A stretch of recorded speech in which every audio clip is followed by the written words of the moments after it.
ñu ne jërë ngeen jëf mbokk yi ñuy suivre saa su nekk sur la BP Actu ñoo ngi leen di nuyu bu baax a baax di leen jaajëfal comme ni ngeen ko gisee nii nag tey suñu Pape Lay Diaw moom moo ñu dalal ñu fas yéene waxtaan ak moom ci lu bari actualité sport ndax jamono ji moom soxla woon nañ ko lool mënuñu koo jot ginnaaw ba Pape Bouba génnee àdduna waaye dañ koy daal di bàyyi mu nuyoo ba pare rek ñu de soog a commencé li nga xamante ni moom moo di waxtaan bi Papa ziar naa la. kon jërëjëf Amina may jéggalu ci li ngeen moo jotu leen ma parce que booba temps fekk na appel yi bari trop te ba nekkoon ci liggéey quand même mais comme on dit yoon du yem ci lu benn di nuyu nag ñi nga xam ne ñoo ngeen di àndal ci ligne bi man ça me fait plaisir de échanger ak sportif yi parce que chaque fois je dis seen soxla la ñuy jaamu waaw seen soxla la ñuy jaamu parce que xam nga kii liggéey salaire bi nekkul ci weer wi dee ñu yëkkati xaalis jox ko kii liggéey salaire banque ci ñi muy àndal di liggéey kontaan ci te comme Amina dellu su nga fi gëm naa ni liñ fi musoon def neex na la. trop sax voilà kon ma am mbégte di leen dalalaat fii ci kër gi ànd ak yéen di waxtaan ci li nga xam ne moo di seen passion di sama bos à savoir le sport. 100% sport comme ni nga ko waxee rek moom la ñu fas yéene waxtaanee tey tàmbale ko rek ci génn ko àdduna bu Pape Bouba Diop gis nañu yàgg nga ci monde bi lool te mën nga ñoo wax ay anecdote yoo xamante ne gis nga Pape Bouba réaliser ko ci monde du foot. waaw Pape Bouba Sénégal yëpp a ko jooy Sénégal yëpp jooy nañu Pape Bouba Diop parce que dafa dugg ci njaboot yi dafa dugg ci xol yi. xam nga je disais à quelqu'un sport bi ak sportif yi en général waneeti nañu fi ñu féetee public bi 42 ans vraiment dafa di ndaw trop c'est vrai que 42 ans barewul ñu ci nekk di football j'ai vu Dinozof le faire le gardien de but de l'équipe d'Italie de 1982 mais barewul mais Pape Bouba li ñu ci jëkk metti moo di li mu tëdd feebar lu yàgg te kenn yëgu ko loolu nag stylam la parce que Pape Bouba dafa discret ba bëggul ñu koy xamal lu bare surtout nag mu tolloon ci situation bu nga xam ne xëy na soxla woon na ku ko wal parce que nit ki dana toll fu nga xam ne dootul mënal boppam dara yàlla ñëw mais Pape Bouba dafa am teraanga boo xamee ni jafe na Pape Bouba Diop am na teraanga bu jafe moo tax seen waa kër nee nañu duñ jooy parce que bu la réew mi yëpp jooyalee dootoo jooy soxnaam nee na xamul woon ki mu doon sëyal il a fallu que mu ñëw Sénégal xam ki mu doon sëyal parce que Pape Bouba daje na ak teraanga bu homme d'état di dajeel xoolal li tegtal teraanga ji Pape Bouba am Maradona est mort une semaine plus tôt Maradona n'a pas eu les honneurs bi Pape Bouba Diop am maa ngi daan barki démb c'est la deuxième fois ma gis obsèques yu mel nii ci aéroport Blaise Diagne la première fois c'était avec Ousmane Tanor Dieng qui est un homme d'État loolu moo di lan nit ki ci fu mu nekk ci lu muy yëngu mën na ci def lu nga xame ni day dajeek boobu bis parce que li Pape Bouba am je le répète sans arrêt te baax na di ko répéter su fekkoon dafay jaay bis boobu su fekkoon dañ koy jaay gis nga ko am njëg génn xaalis pour jënd bis bi Pape Bouba am mais du jaay te dara gënul metti borom alal nga gis loo bëgg te du jaay Pape Bouba fu mu jëlee loolu di doomu réew je le répète sans arrêt doomu réew moo mën a am loolu te fa ngay nekkee doomu réew mosoo fa dem ñooñu mosuñ la gis bët ak bët dañ lay dégg ci rajo bi wala di la gis ci télévision bi di la sagoo ndax doomu Sénégal nga ñuy doomu Sénégal ngay nuru tey jii ambassadeur yóbbu sa réew ci foo xam ne ñooñu mosuñ ko gis kon doomu réew mooy am bis bu mel noonu. Pape Bouba la première et dernière fois que je l'ai rencontré une fois c'était la première ndekete c'était la dernière tenez-vous bien bi may rencontré Pape Bouba Diop feeñagul. Nous sommes à Praia, au Cap-Vert, en 1999. Nous sommes au Cabral de Praia. Le Sénégal joue la finale contre le Cap-Vert, que nous avons perdu 1-0. Pape Bouba, dans cette équipe bâtie à partir de joueurs locaux, était avec Basile de Carvalho. qui est encore professionnel, il a arrêté certes, mais la ma waxoon Pape Bouba en sa présence rappelé na ko ci benn témoignage ak le jeune Ba, auteur d'un de nos 2 buts contre le Zimbabwe après que Henri Camara ait marqué. Le jeune Ba léeg-léeg tur bi daf may rëcc ñibbisi woon na ba jot fi jouer Jaraaf suñu nekk yi dafa dendoon, on était voisins de palier. Par hasard ñuy génnandoo ma ne ko Bouba ndekete ci début nga nekk mun ma wéy moo kan ci nekkoonati ci xale yi ça passe. Ou Basile, ou peut-être le jeune Ba. Ma ne ko gis nga Bouba, je te suis depuis le début du tournoi. Li ngay def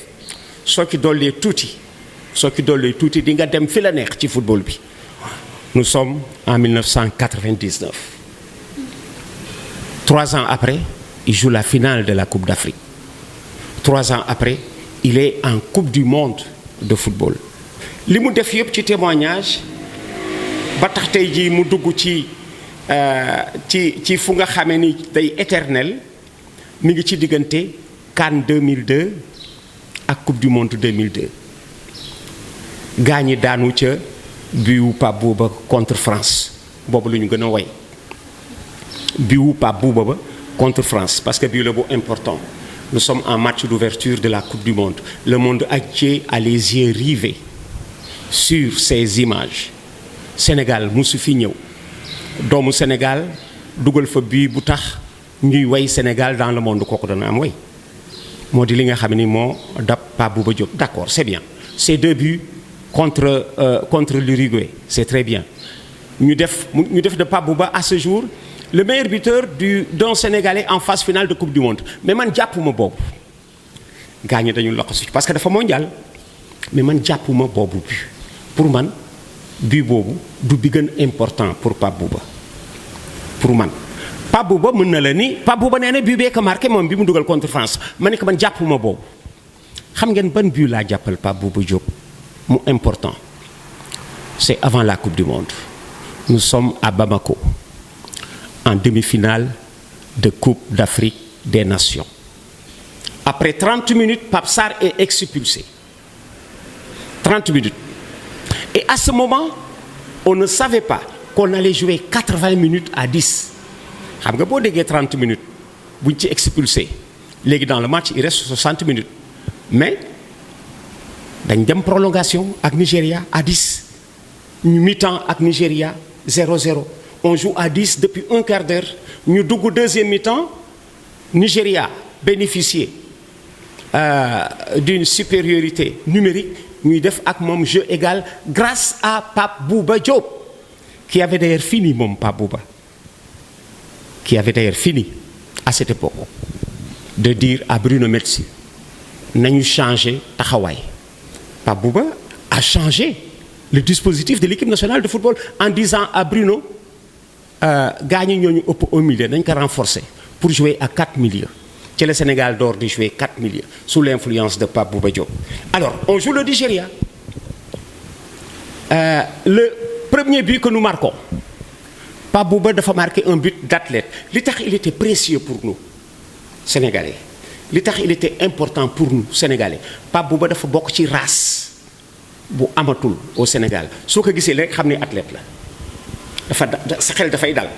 soo ko gisee xam ni athlète la et dans le football d'aujourd'hui ku dul athlète du exister soo ko gisee xam ni athlète la et ce jour-là il a marqué un but d'athlète bal bi ci kaw mu yéeg ci kaw défenseur nigérian yi frappé ko de la tête muy suñu premier but on l'a gardé jusqu'à la 86e Nigeria égalisé ñu yóbbu ko prolongation nga soog a kaa gagné mais c'est le but combien salvateur de Pape Bouba qui nous a ramené comme on dit dans le match et comme la partie était en train de descendre vers la sortie on pouvait être confiant on jouait à 10 mais on menait 1-0. Alors je retiens pour Pape Bouba ce but contre le Nigeria en demi-finale. Tenez-vous bien ci obsegam j'ai été étreint par l'émotion j'ai pleuré mais du moom moo ma jooyloo j'ai pleuré à l'antenne mais du Pape Bouba moo ma jooyloo li ma jooyloo moo di son président qui s'appelle Gervais Martel à l'époque où il était à Lens bi Pape Bouba décédé dañ ko interviewé. D'abord, il avait commencé par lui envoyer un message au soir de Sénégal-France. C'est le président de Lens, il s'appelle Gervais Martel, Pape Bouba Diop est à Lens, match bi jeex mu envoyé Pape Bouba message de félicitations à Pape Bouba qui venait de marquer un but contre son pays, contre le pays du président de Pape Bouba. Gervais Martel, un Français, mu envoyé que message de soutien. Biñ ko approché ci décès Pape Bouba mu ni il va à Dakar. Bi mu ne il va à Dakar defoon naa ni c'était juste des propos de politesse. Defoon naa c'était des propos de politesse. Danaa fa dem danaa ko gunge ji juste pour évacuer le sujet. Mais quand j'ai vu Gervais Martel sortir de l'avion, quand j'ai vu Gervais Martel sortir de l'avion, ma ni mi ngi nii Pape Bouba ki indi, à ce moment-là j'ai pleuré. Pourquoi? Man lu rafet lu baax moo may jooyloo. Je suis un dur à cuire ci lu metti daf may reeloo. Mais lu rafet moo ma jooyloo parce que Gervais Martel dafa gore ak Pape Bouba jusqu'à la fin. En ce moment dootul président mais dafa garder de Pape Bouba souvenir bu tax su Pape Bouba dee wuy ji boromam mu jóge France ba fii ñëw di ko gunge. C'est à ce moment que j'ai pleuré. Alors nous gardons de lui Pape Bouba un très grand souvenir. Am na lu homme d'état amul. Man obsèque bi ma gis Senghor l'a eu, c'est vrai. Senghor l'a eu au Sénégal. Il y en a qui l'ont eu, qui ont eu homme d'État. Je parlais tout à l'heure de Ousmane Tanor Dieng. Jules Bocandé l'a eu. Ba génne le président de la République, qui était déjà Macky Sall. Pape Bouba l'a aussi eu. Mu nekk nag lu nga xam ni wax dëgg yàlla ñun daf ñu neex. Et quand j'ai lu la sœur de Pape Bouba dire dootuñu jooy parce que ñi ngi ñuy jooyal soo waree xeex gis ku la xeexal bul xeexati pour ñoom ñu bàyyi. boo waree xeex ñu lay xeexal ci mbedd mi yow waratoo xeex pour que ñi lay xeexal arrêté. soo waree jooy gis ku lay jooyal waratoo jooy pour que ñiy jooy arrêté. kon am nañu bis bu rëy bis bu nga xamee ni soxnaam bi mu ñëwee ak i doomam nee nañu xamuñu woon ki ñu nekkal. Il a fallu que ñu ñëw au Sénégal. kon Pape Bouba deewul parce que ku dee mooy ku dem ñu fàtte la loolu mooy dee. Pape Bouba deewul parce que boo dëddoo bàyyi fi lu nga xam ni mën nañu jële ci fàttalikoo di ko dundee ak yow da nga dëddu nekk ci beneen monde ñuy continuer di lay waxtaanal par tes faits. Et je résume ce volet par là où j'ai ouvert. doomu réew moo am bis bi Pape Bouba am pour am ka da ngay nekk doomu réew du alal du daraja du dara lu dul féete sa réew foo xam ni mën na la sagoo mën na la tiitaroo. Des Sénégalais ont dit quelque part en Europe fu ñu leen identifier am nañu service gratuit puisque Sénégalais appartenant au pays de Pape Bouba Diop, auteur du but contre la France, etc., etc. Je prends pour exemple Moussa Ndaw. Je me souviens avoir pris un taxi au Maroc. Taxi bi di daw à Casa waa ji gestu ma ni ma vous êtes Sénégalais ma ni ko wéy mu ni ma vous connaissez Moussa Ndaw ma ni ko wéy ñu àgg ci course bi ma war ko fay mu ni ma dootoo fay parce que xam nga Moussa Ndaw. Pape Bouba teraanga ji mu am na Sénégalais yu dajeek teraanga bu mel noonu puisque appartenant au pays de Pape Bouba Diop. kon daañu continuer di ko waxtaanee ba ay génération j'en suis sûr puisque daf fi bàyyi ay souvenirs yu tax moom ci boppam day continuer di dund ci xel yi ak ci xol yi. waaw comme ni nga ko waxee rek Pape Bouba réalisé na ci réew mi loo xamante ni dafa làkku mais demul. donc ndaxte jógewul ci xol yi jógewul tamit ci xel yi mais ñu ci bari ci seen témoignage dañ leen a gis ñu ne Sénégal xamuñu héros mënuñu téye héros mënuñu sargal héros wala ñuy mën a génne say réalisation ak taxaw di la rendre hommage rek dafa fekk nga daal di fiy jóge ndax instant bi génération 2000 bi nga xamante ni ci la Pape Bouba bokkoon am na ñu ci bari ñoo xamante ni réalisé woon nañ fi dara actuellement yëkkati nañ seen kàddu nee nañu ku leen ko defalul léegi bu leen ko kenn defaral ëllëg ndax tey jii lañ ko soxla ci seen kanamu famille. waaw gis nga ci côté boobu man dama ci am tuuti réserve ci côté boobu parce que li ñu am déjà teraanga la. wax nga que tout à l'heure le médecin après la mort mooy li nga wax le médecin après la mort mais sénégalais ci boppam moo mel noonu sénégalais ci boppam moo mel noonu gis nga je te donne l'exemple de Youssou Ndour gis nga Youssou Ndour victoire bi gën a rëy kenn traité wu ko victoire Youssou Ndour bi gën a rëy kenn traité wu ko xam nga mooy ban à la fin du siècle bi dafa jeex. Les années 1999 ñuy dugg 2000 un journal Jeune Afrique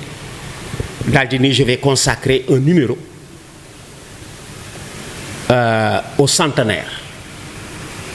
numéro bu nga xam ni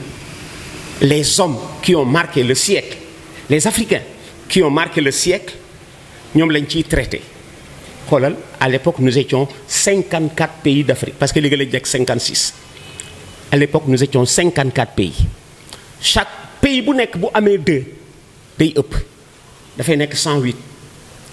te journal bi dafa ni du ma def 99 du ma def 101 100 laay def parce que siècle 100 ans la Sénégal am ci 7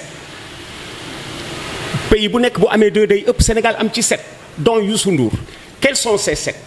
gis nga 7 yooyu ñu ngi fi di dox ci mbedd mi am na ñu leen xamul am na ñu leen xam te jàpp ñu loolu c'est pour te dire que sénégalais ci boppam moo mel noonu il y a des sénégalais parmi les hommes qui ont marqué le siècle en Afrique je commence Senghor 1 Cheikh Anta Diop 2 professeur Souleymane Mboup 3 Ousmane Sow mooy artiste bi doon def sculpture yi te exposé woon ay géants ci corniche bi Ousmane Sow il y a Battling Siki parmi les hommes du siècle parce que Battling Siki c'est le premier africain waxuma sénégalais de il est sénégalais c'est le premier africain champion du monde des poids mi-lourds bi mu koy nekk ki mu daaneel moo doon champion du monde en titre moo doon champion d'Europe en titre un Français du nom de Carpentier sénégalais yi jàpp ñu loolu amul dara lu ñu tuddee Battling Siki ci paysage bi au Sénégal dara amul c'est un boxeur amul dara lu ñu tuddee Battling Siki et tenez-vous bien bi siècle bi jeexee ñun bi ñuy tànn El Hadj Diaba sénégalais yi sportif du siècle Afrique du Sud Battling Siki lañ tànn Afrique du Sud Battling Siki lañ tànn sénégalais yi tànn ku dul Battling Siki ma dem aux Jeux Olympiques dajeeg fa benn tubaab mun ma vous êtes sénégalais ma ne ko oui mun mais le pays de Senghor est devenu inculte sportif du siècle c'est naturellement Battling Siki Youssou Ndour est parmi ces hommes du siècle ñooñu ma la liimal amu ci kenn ku nit di dajel wax ci Youssou Ndour li mu bokk ci les hommes du siècle ak Battling Siki ak Ousmane Sow bi mu décédé personne n'en a fait allusion décédé na bu yàggul personne n'en a fait allusion mais ma ni Sénégal añaanuñu mais dañu néewal ça c'est sénégalais añaanuñu mais dañu néewal bu nga xamee ni boo leen defee dara lu mu metti bu ëllëgee ñu fàtte ko les sénégalais savent pardonner